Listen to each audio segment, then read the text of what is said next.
सोमवार व्रत कथा। एक बहुत धनवान साहूकार था जिसके घर धन आदि किसी प्रकार की कमी नहीं थी, परंतु उसको एक दुख था कि उसके कोई पुत्र नहीं था। वह इसी चिंता में रात दिन रहता था और वह पुत्र की कामना के लिए प्रति सोमवार को शिव जी का व्रत और पूजन किया करता था तथा सायंकाल को शिव मंदिर में जा कर के शिव जी के श्री विग्रह के सामने दीपक जलाया करता था। उसके इस भक्ति भाव को देखकर एक समय श्री पार्वती जी ने शिव जी महाराज से कहा कि महाराज, यह साहूकार आपका अनन्य भक्त है और सदैव आपका व्रत और पूजन बड़ी श्रद्धा से करता है। इसकी मनोकामना पूर्ण करनी चाहिए। शिव जी ने कहा, हे पार्वती, यह संसार कर्म श्रेय है। जैसे किसान खेत में जैसा बीज बोता है वैसा ही फल काटता है, उसी तरह इस संसार में जैसा कर्म करते हैं वैसा ही फल भोगते हैं। पार्वती जी ने अत्यंत आग्रह से कहा, महाराज, जब यह आपका अनन्य भक्त है और इसको अगर किसी प्रकार का दुख है तो उसको अवश्य दूर करना चाहिए, क्योंकि आप सदैव अपने भक्तों पर दयालु होते हैं और उनके दुखों को दूर करते हैं। यदि आप ऐसा नहीं करेंगे तो मनुष्य आपकी सेवा तथा व्रत क्यों करेंगे। पार्वती जी ने ऐसा आग्रह किया। शिव जी महाराज कहने लगे, हे पार्वती, इसके कोई पुत्र नहीं है, इसी चिंता में यह अति दुखी रहता है। इसके भाग्य में पुत्र न होने पर भी मैं इसको पुत्र की प्राप्ति कर वर देता हूँ, परंतु यह पुत्र केवल 12 वर्ष तक जीवित रहेगा। इसके पश्चात वह मृत्यु को प्राप्त हो जाएगा। इससे अधिक मैं और कुछ इसके लिए नहीं कर सकता। यह सब बातें साहूकार सुन रहा था। इससे उसको न कुछ प्रसन्नता हुई न कुछ दुख हुआ। वह पहले जैसा ही शिवजी महाराज का व्रत और पूजन करता रहा। कुछ काल व्यतीत हो जाने पर साहूकार की स्त्री गर्भवती हुई और 10वें महीने उसके गर्भ से अति सुंदर पुत्र की प्राप्ति हुई। साहूकार के घर में बहुत खुशी मनाई गई, परंतु साहूकार ने उसकी केवल 12 वर्ष की आयु जानकर कोई अधिक प्रसन्नता नहीं प्रकट किया और न ही किसी को भेद ही बताया। जब वह बालक 11 वर्ष का हो गया तो उस बालक की माता ने उसके पिता से विवाह आदि के लिए कहा, तो वह साहूकार कहने लगा कि अभी मैं उसका विवाह नहीं करूँगा, अपने पुत्र को काशी जी पढ़ने के लिए भेजूँगा। फिर साहूकार ने अपने साले अर्थात बालक के मामा को बुलाकर उसको बहुत सा धन देकर कहा, तुम बालक को काशी पढ़ने के लिए ले जाओ और रास्ते में जिस स्थान पर भी जाओ यज्ञ करते हुए ब्राह्मणों को भोजन कराते जाओ।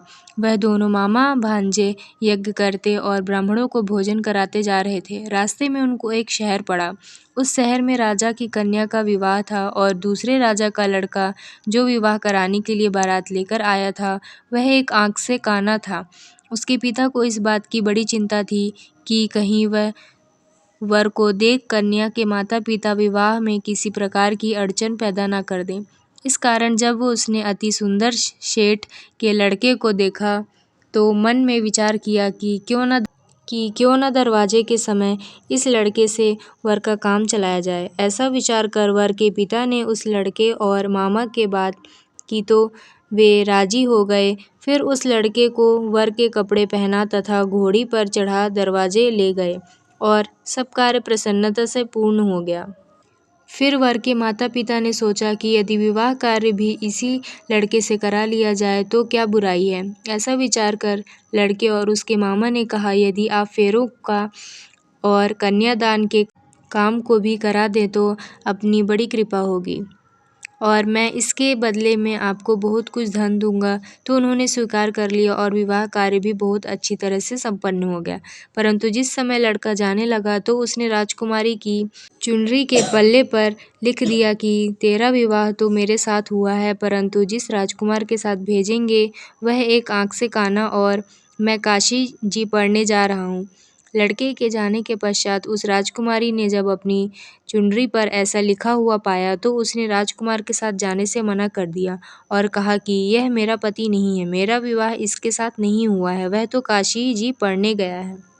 राजकुमारी के माता पिता ने अपनी कन्या को विदा नहीं किया और बारात वापस चली गई। उधर सेठ का लड़का और उसका मामा काशी जी में पहुंच गए।